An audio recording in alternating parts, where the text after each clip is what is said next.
नमस्कार दोस्तों, स्वागत है ग्लोबल स्टडी पर आपका। जैसा कि आप लोगों को पता है दोस्तों कि बहुत ही जल्द लेखपाल भर्ती परीक्षा 2020 का जो नोटिफिकेशन है वो हमारे सामने आने वाला है कुछ ही दिनों में। अलग अलग माध्यम से आपको भी सूचनाएं मिल रही होंगी और मुझे भी सूचनाएं मिल रही हैं, तो इसलिए मैंने जरूरत समझी कि आप लोगों को सामने एक वीडियो में पेश करूं और उसमें मैं आपको बताऊं कि इसमें हिंदी का कितना बड़ा योगदान रहने वाला है और हिंदी में हम पूरे के पूरे अंक कैसे हासिल कर सकते हैं। क्योंकि दोस्तों आप सब जानते ही हैं कि 5200 वैकेंसी है और 5200 वैकेंसी में आपको केवल एक सीट पक्की करनी है और उस आपकी जो एक सीट है उसमें मैं अगर थोड़ा बहुत भी योगदान आपके लिए कर पाया तो ये मेरे लिए बहुत ही गर्व की बात होगी। तो दोस्तों ये इसी सोच के साथ, इसी विचार के साथ मैं आपके समक्ष एक वीडियो लेकर के आया हूं। इसमें मैं आपको बताऊंगा कि हिंदी की कितनी बड़ी उपलब्धि आपकी रहने वाली है और हिंदी की क्या विशेषता इस परीक्षा में रहने वाली है और कैसे आप हिंदी के माध्यम से आप अपनी एक सीट पक्की कर सकते हैं। क्योंकि दोस्तों हिंदी एक ऐसा सब्जेक्ट है, हम अगर लेखपाल भर्ती परीक्षा की बात करें कि इसमें अगर हम थोड़ी सी मेहनत करके 25 में से 25 अंक ला सकते हैं। क्योंकि दोस्तों आपको पता ही है इस बार का जो सिलेबस है वो पिछली बार के लेखपाल भर्ती परीक्षा से बिल्कुल पूरी तरीके से अलग तो नहीं है, लेकिन थोड़ा बहुत जो चेंजेस है वो ये है कि पहले आपका एक इंटरव्यू हुआ करता था। परीक्षा 100 की ना होकर के कुछ कम नंबरों की हुआ करती थी, उसमें आपका इंटरव्यू उसके नंबर प्लस हुआ करते थे, लेकिन इस बार इंटरव्यू नहीं है। तो 100 अंक और 100 ही नंबर आपसे 100 अंक और 100 ही प्रश्न आपसे पूछे जाएंगे।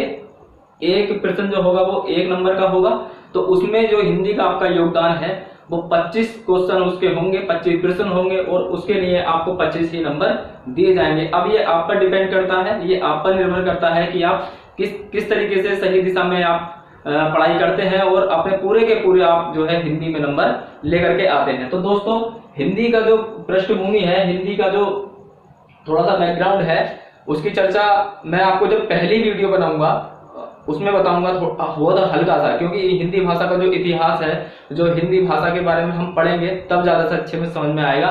लेकिन कल या परसों से मैं आपके सामने एक वीडियो लेकर के आऊंगा जिसमें हम हिंदी का थोड़ा सा परिचय जानेंगे।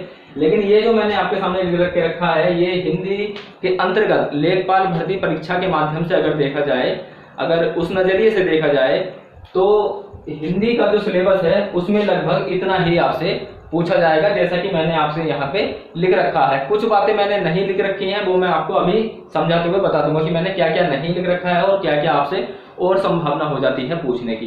तो सबसे पहले हिंदी वर्णमाला से हम शुरुआत करेंगे।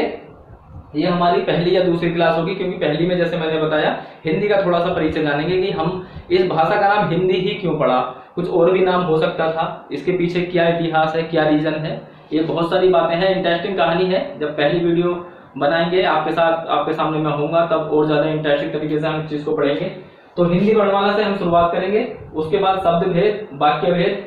शब्द भेद और वाक्य भेद एक दूसरे से बिल्कुल अलग हैं, लेकिन ये साथ साथ मैंने इसलिए लिख रखा है क्योंकि दोस्तों किसी भी चीज को अगर हम क्रम वाइज पढ़े, क्रमबद्ध तरीके से पढ़े, तो जो चीजें हमें जितनी हार्ड लगती हैं वो चीजें उतनी ही आसान हो जाती हैं। क्योंकि दोस्तों हर चीज का एक करने का तरीका होता है। तो मेरा जो तरीका है, मैं एक चीज से दूसरी चीज लिंक करके आपको पढ़ाऊंगा। तो शब्द भेद, उसके बाद वाक्य भेद, कारक और समास एक साथ पढ़ेंगे हम, और हम जोड़ के देखेंगे कि कैसे कारक समास के अंतर्गत अपना काम करते हैं। और कारक का एक अलग ही चैप्टर है, इसे पूरा पढ़ने के बाद में फिर हम सीधे समास पे आ जाएंगे। उसके बाद संधि है, उपसर्ग, प्रत्यय आपने बहुत पढ़ा होगा और ज्यादा हार्ड इससे सवाल आते नहीं है। लेकिन दोस्तों अगर आप ग्लोब स्टडी से हिंदी की तैयारी करते हैं तो मैं आपको बता दूं कि ऐसा उपसर्ग और प्रत्यय आपने नहीं पढ़ा होगा, पढ़ा भी होगा तो इस तरीके से नहीं पढ़ा होगा कि जिंदगी में आप देख लेना उपसर्ग से या प्रत्यय से कोई भी ऐसा सवाल आ जाए जो आपसे गलत हो तो आप उसी दिन चैनल छोड़ देना, आप उसी दिन यहाँ से चले जाना। दोस्तों आपने देखा होगा प्रत्यय और उपसर्ग से जो प्रश्न आते हैं बहुत ही आसान से आते हैं। अधिकतर जो हम सीखते हैं कि आगे लगा हुआ है तो उपसर्ग है और शब्द के पीछे लगा हुआ है तो वो प्रत्यय है। लेकिन इसके अंतर्गत भी और कितना डीपली हम लोग जा सकते हैं, तद्धित प्रत्यय क्या होता है, कृत प्रत्यय क्या होता है, ये सारी चीजों को हम अच्छे से समझेंगे जब ये चीजें पढ़ेंगे। आपको खुद एहसास हो जाएगा कि कितनी रोचक चीज थी और जो आपसे अभी तक आप इस चीज से वंचित थे। उसके बाद संज्ञा, सर्वनाम, क्रियाएं, ये सब एक उसमें हम पढ़ेंगे। विशेषण, विशेष्य और अव्यय वाला जो चैप्टर है ये हम बाद में कवर कर लेंगे। फिर उसके बाद जैसे कि इंग्लिश में वोकैब होता है उसी तरीके से हिंदी में भी आप जानते ही हैं। पहले थोड़ा सा विराम चिन्ह के बारे में हम जान लेंगे, क्योंकि दोस्तों आजकल जो ट्रेंड चल रहा है आपने देखा ही होगा, अगर आपने परीक्षाएं दी हैं या फिर आपने कोई भी किसी भी परीक्षा का जो यूपी ट्रिपल एससी देता है उसके अंतर्गत आपने देख ही लिया होगा कि विराम चिन्ह से भी एक ना एक सवाल आपके सामने आ जाता है। तो हम यहाँ पर विराम चिन्ह भी लेकर के चलेंगे। उसके बाद अनेकार्थी शब्द, विलोम शब्द, पर्यायवाची शब्द, अनेक शब्दों के लिए एक शब्द और तत्सम, तद्भव, देशज, विदेशज, ये जो पूरा मतलब वोकैब वाला जो एरिया है हिंदी के अंतर्गत, इसे हम दो भागों में पढ़ेंगे। समझ के चलना, दो भागों में कैसे पढ़ेंगे। यहाँ पर मैंने लिख रखा है शब्द भेद, तो शब्द भेद के अंतर्गत ही आप देख लेना तत्सम तद्भव से शुरुआत होगी, देशज विदेश तक हम लोग जाएंगे। लेकिन यहाँ पे हम केवल समझेंगे कि क्या तत्सम होता है, क्या तद्भव होता है, और यहाँ पर हम लोग उस चीज को याद करेंगे। जैसे ही 1000 2000 हमारे सामने शब्द होंगे उन्हें हम याद करने की कोशिश करेंगे। यहाँ पे समझेंगे और यहाँ पर याद करेंगे। शब्द भेद के अंतर्गत हम देख लेंगे कि कैसे इनका वर्गीकरण हम लोग करते हैं। उसके बाद मुहावरे, वर्तनी, अर्थबोध और लोकोक्तियां, ये सारा का सारा हम कवर कर लेंगे, क्योंकि दोस्तों ये वो चीजें हैं इसको थोड़ी सी मेहनत कर लेते हैं तो चीजें बहुत ही जल्द हमारी समझ में आने लगती हैं। उसके बाद ये रेड जो आपने स्टाइल बना हुआ है मैंने यहाँ लिख रखा है रस, छंद, अलंकार। अधिकतर मैं देखता हूँ कि यही चीज अधिकतर विद्यार्थियों को ऐसा लगता है कि ये थोड़ा सा टफ है, और टफ भी थोड़ा सा इसलिए लगता है क्योंकि दोस्तों हम इसकी परिभाषा पढ़ के समझ लेते हैं कि कैसे कैसे हमें याद रखना और कैसे हमें पहचानना, ये सारे तरीके हम समझ लेते हैं। लेकिन दोस्तों जैसे ही वाक्य हमारे सामने आता है तो वहां पर हम समझ नहीं पाते हैं कि इसमें ऐसा कौन सा शब्द है, मतलब इस शब्द का अर्थ क्या है। दोस्तों जब शब्द का अर्थ ही नहीं मालूम होगा तो हम नहीं पहचान सकते कि कौन सा छंद है या कौन सा अलंकार है। लेकिन दोस्तों छंद तो फिर भी है, मात्रा के जरिए से आप पहचान सकते हैं, लेकिन अलंकार में अगर और रस में कुछ रस ऐसे होते हैं जो एक दूसरे के पूरक हैं, जिनमें अंतर करना बहुत ही मुश्किल सा हो जाता है। और अलंकार की बात करें तो इसमें शब्दों का और वर्णों का जो एक मैं कह सकता हूं कि मैजिक चलता है, तो उसे पकड़ना थोड़ा सा बहुत ही टफ हो जाता है। तो इसलिए चीजें थोड़ी टफ हो जाती हैं, ये बात मैं मानता हूं। लेकिन दोस्तों मैं एक बार फिर आपसे कह रहा हूं कि अगर आप ग्लोब स्टडी पर तैयारी करते हैं हिंदी की, तो दोस्तों यही चीज आपकी सबसे आसान ना हो जाए, तब कह देना कि आपने कहा कुछ था और बताया कुछ है। क्योंकि दोस्तों ये मेरा पूर्ण विश्वास है कि आपने अगर 2 या 3 वीडियो ग्लोब स्टडी पर आप हिंदी के ले लेते हैं तो बिना कहे आप चैनल सब्सक्राइब कर लेंगे। मैं आपसे अब भी कह रहा हूं कि आप चैनल सब्सक्राइब करके देख लो। अगर आपको अच्छा लगे, पहली, दूसरी, तीसरी वीडियो में आपको लगे कि आप एक अच्छी जगह आए हैं, जो ये यहाँ पर मैंने लिख रखा है 25 में से 25 अंक, अगर आपको लगे कि हाँ इतने हम हासिल कर सकते हैं, तब आप चैनल पे बने रहिएगा, अन्यथा आप छोड़कर भी जा सकते हैं। कोई किसी से जोर जबरदस्ती नहीं है दोस्तों, लेकिन आपको विश्वास करना होगा मेरे ऊपर, और मुझे तो पूरा विश्वास है आपके ऊपर कि अगर एक बार आप आ जाते हैं तो हमेशा के लिए यहीं पे आप पढ़ेंगे, ये मेरा विश्वास है दोस्तों। तो मेरे विश्वास को आप बनाए रखने का, और आपका जो विश्वास है उसे मैं बनाने का मैं खुद आपके सामने आपसे वादा करता हूं दोस्तों, आपका विश्वास नहीं टूटने दूंगा। लेकिन थोड़ा सा जो 25 में से 25 अंक का जो टारगेट है दोस्तों, ये केवल आप मुझ पे ही निर्भर मत कर देना, थोड़ी सी मेहनत आपको भी करनी होगी। जैसा कि मैंने पिछली वीडियो में आपको बताया था कि एक कदम आप बढ़ाना और एक कदम मैं बढ़ाऊंगा, और फिर जल्दी से देख लेना दोस्तों कि जब हम कदम से कदम मिला के चलेंगे तो कैसे मंजिल आपके कदम चूमती है। और आप देख लेना कि 2021 तक आते आते आप एक लेखपाल की पोस्ट पे होंगे और आपकी जिंदगी एक बेहतरीन जिंदगी बन चुकी होगी। तो दोस्तों उसके बाद जो ये साहित्य, उत्तर प्रदेश की बोलियां और भाषा विज्ञान, साहित्य, उत्तर प्रदेश की बोलियां, ये हम सबसे अंत में पढ़ेंगे, क्योंकि दोस्तों इसके पीछे कई ऐसी कहानियां हैं जो आपको सुनने में इंटरेस्ट आएगा, मुझे सुनाने में इंटरेस्ट आएगा, आपको सुनने में अच्छा लगेगा, मुझे सुनाने में अच्छा लगेगा। और इसी तरीके से हम देखेंगे कि हमारा कितना मजबूत साहित्य हो जाता है। बिल्कुल ऐसा नहीं है कि मैं आपको पूरा रामायण ही सुना दूंगा, जितना भी लेखपाल के पर्पज से बनता होगा, जितना भी लगभग आता है, उससे हम 2 कदम आगे ही चलेंगे दोस्तों, छोड़ेंगे कुछ नहीं और रटाएंगे कुछ नहीं। और फिर दूसरा, ऐसा भी नहीं कि पूरी की पूरी किताब मैं आपको रटवा दूं, किताबें तो बहुत है मार्केट में, आप किताब से ही पढ़ सकते हैं। लेकिन दोस्तों किताबों से ही अगर पढ़ाई होती तो कोचिंग इंस्टीट्यूट शहर में नहीं होते, और जो इतने लोग आप मेहनत करके पढ़ाते हैं यूट्यूब के माध्यम से, तो वो भी शायद नहीं होते। तो दोस्तों एक जरूरत होती है गाइड की, एक जरूरत होती है फैकल्टी की, तो दोस्तों उसी रूप में मैं आपके सामने हूं, आप मुझ पर इंटरेस्ट कर सकते हैं। तो ये चीजें पढ़ने के बाद में आप देख लेना दोस्तों कि आपका जो मोटा है हिंदी का जो सिलेबस है वो लगभग पूरा कंप्लीट हो चुका होगा। अब दूसरी बात जो मैंने आपसे कही थी कि मैंने कुछ चीजें नहीं लिख रखी हैं, एक चीज आपने देखा होगा, काल से कभी कभी प्रश्न आ जाता है कि काल का वाक्य दे दिया था, वो पहचान लेता है ये किस काल से है। आसन्न भूत, इस तरीके के भूतकाल हम जानते ही हैं कि हिंदी में काल के कितने प्रकार होते हैं, तो वहां से प्रश्न आ जाता है। तो वो मैंने यहाँ पर नहीं लिख रखा, ये सारी चीजें मैं आपको, आप निश्चिंत हो जाइए, ऐसा कुछ नहीं बचेगा जो नहीं पढ़ाया जाएगा। मैं काल भी आपको बहुत ही अच्छे तरीके से पढ़ाऊंगा। फिर दूसरी बात, रचना और जो रचनाकार होते हैं वो हम साहित्य के अंतर्गत पढ़ लेंगे कि किस किसने कौन कौन सी रचना रची है या किसने कौन सी किताब लिखी है। बहुत से साहित्य ऐसे हैं, बहुत सी आपने पढ़ा भी होगा, जैसे कि मैंने पिछली वीडियो में आपको बताया है, ताकि जो चर्चित पुस्तकें जैसे कि रामचरितमानस थी और चंद्रवरदाई का मैंने जिक्र करा था उसमें पृथ्वीराज रासो के माध्यम से, और ऐसे बहुत सारे राइटर हुए हैं जो इस तरह की कृतियां उन्होंने लिखी हैं। तो वो सारा का सारा हम साहित्य के अंतर्गत पढ़ लेंगे, आपका कुछ भी नहीं छूटने वाला है। तो दोस्तों ये आपका वो सिलेबस है जो लेखपाल के अंतर्गत आपसे पूछा जाता है। बर्तनी का तो ऐसा है दोस्तों, थोड़ी सी अगर आप मेहनत कर लेंगे, एक दो बार रिवाइज कर लेंगे, और फिर जब हम हिंदी के हिंदी माध्यम के अगर हम स्टूडेंट विद्यार्थी रहे हैं तो हिंदी में हमें ज्यादा परेशानी नहीं होती है, ज्यादा दिक्कत नहीं होती है। लेकिन फिर भी दोस्तों एक तरीका होता है हर चीज को समझने का, और एक जरिया होता है हमारे तक चीजें पहुंचने का। तो दोस्तों तरीका मैं आपको बता दूंगा और जरिया मैं आपका बनना चाहता हूं, तो इसीलिए दोस्तों मुझे सपोर्ट करें।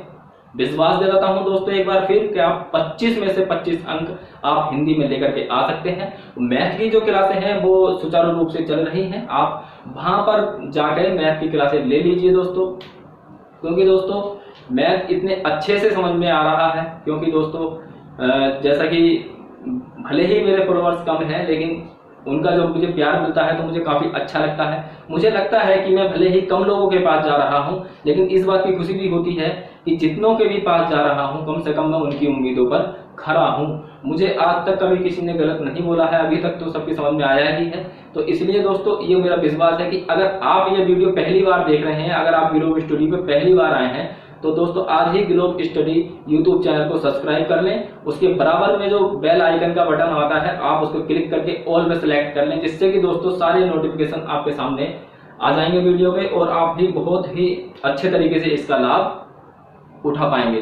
तो दोस्तों आगे अब जो वीडियो बनेगी वो मैं आपको हिंदी के परिचय से संबंधित ये पहली क्लास होगी हमारी। उसके बाद में इसी क्रम में जैसा ये लिखा हुआ है हम सारी क्लासें लेंगे। और दोस्तों मुझे पूरा विश्वास है कि ये लगभग अगर हम डिटेल में पढ़ते हैं, बहुत इतने अच्छे से पढ़ना है दोस्तों, हड़बड़ाना नहीं है। क्योंकि मैंने आपको बताया ही है कि 1 महीना लगभग रजिस्ट्रेशन में लगता ही है, कि जब भी नोटिफिकेशन आएगा तो 1 महीना तो रजिस्ट्रेशन में लगेगा उसका। उसके बाद में 3 या 4 महीने बाद परीक्षा होगी, तो लगभग 4-5-6 महीने का वक्त हमारे पास बन जाता है। तो अगर हम इसे बहुत आराम से बहुत अच्छे से समझ के चलें और ऐसे समझ के चलें कि 25 में से 25 अंक लाने ही हैं, तो दोस्तों आप विश्वास करिए कि 1.5 से 2 महीने में ये मैं आपका पूरा कंप्लीट करा दूंगा। और ऐसा कंप्लीट करा दूंगा दोस्तों कि आप जिंदगी में कभी नहीं भूल सकते हिंदी की। आप कोई सी भी परीक्षा देंगे दोस्तों, ये तो लेखपाल की है, आप देख लेना कि आप जितने नंबर की भी हिंदी होगी आप उतने ही नंबर की हिंदी करके आएंगे। लेकिन दोस्तों बस यही है कि थोड़ी मेहनत अगर मैं करूं तो ये उम्मीद मैं आपसे भी करता हूं कि आपको भी मेहनत करनी होगी। देखो दोस्तों आज से ही तैयारी करनी शुरू कर दो, किसी के इंतजार में मत रहो। बहुत से बहकावे आते हैं।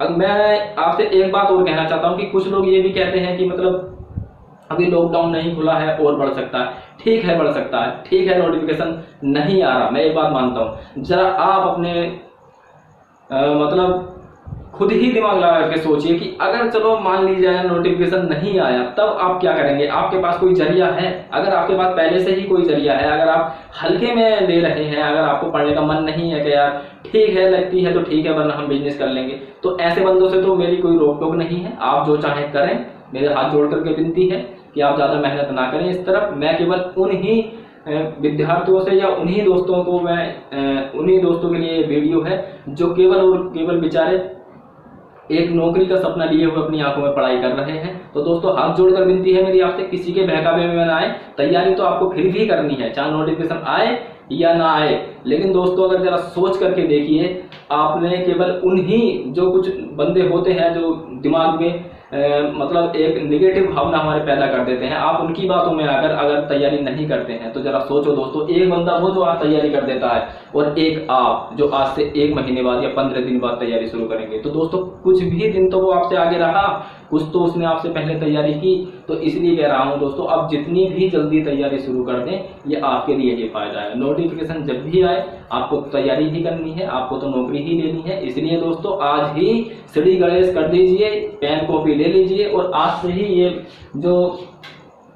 ये वाला जो एरिया है बुकैब वाला, इसको आप आज से ही तैयार कर लीजिए। रोज के 10-10 याद करने शुरू कर दीजिए, रोज के 10-10, और फिर देख लेना दोस्तों आप कैसे चुटकी बजा के 25 में से 25 लाएंगे। आपके सामने प्रश्न पत्र होगा और आपके चेहरे पर एक अच्छी सी मुस्कान होगी। क्यों होगी वो आप जानते हैं कि आज पहली बार मैं ऐसा एग्जाम दे रहा हूं कि जिसमें से मैंने ग्लोब स्टडी से पढ़ा था उसमें से एक भी प्रश्न मैंने गलत नहीं किया। एक अच्छी सी मुस्कान आपके सामने होगी। परीक्षा भवन से जब आप घर को आएंगे, जैसे ही उसके गेट पर से निकलेंगे, तो आपके दिल में एक किरण जगेगी। उसी दिन आपको उसी दिन लग जाएगा कि सब कुछ ठीक ठाक अगर रहा, क्योंकि दोस्तों थोड़ा सा योगदान किस्मत का भी होता है, ये बात मैं भी मानता हूँ, लेकिन सबसे पहले मेहनत है। तो दोस्तों आपको उसी दिन लग जाएगा कि हाँ अब मुझे लेखपाल बनने से कोई नहीं रोक सकता। पेपर शुरू होने से पहले जब आप परीक्षा भवन के गेट पे खड़े होंगे दोस्तों, तो उसी दिन आसमां की तरफ आप देख के कहना कि आज कुछ भी पूछ लिया जाए जो हमने पढ़ा है। ऐसी फीलिंग आपके अंदर से ना आ जाए दोस्तों, तो आप बता देना कि जो आपसे जो कहा गया था वो झूठ कहा गया था। आप देख लेना दोस्तों, हिंदी पढ़ने के बाद जब आप परीक्षा भवन के गेट पर खड़े होंगे, आपके मन में ये एक ही चैलेंजिंग भाव आ रहा होगा एग्जामिनर के लिए कि पूछ लो जो आज पूछना है, आज हम पूरी तैयारी के साथ आए हैं। ऐसी फीलिंग आनी चाहिए, ऐसी भावनाएं मन के अंदर आनी चाहिए। फिर दोस्तों आप देख लेना कि आप पूरे के पूरे अंक कैसे प्राप्त करते हैं और मेरिट में सबसे ऊपर नंबर कैसे आपका नहीं होता है। थोड़ी सी जरूरत है तो मेहनत की, तो दोस्तों आज से ही मेहनत शुरू कर दो, पेन को भी आज से ही उठा लो और आज ही युद्ध की रणनीति शुरू कर देते हैं। तो मिलते हैं दोस्तों अगली वीडियो में, तब तक के लिए जय हिंद, जय भारत।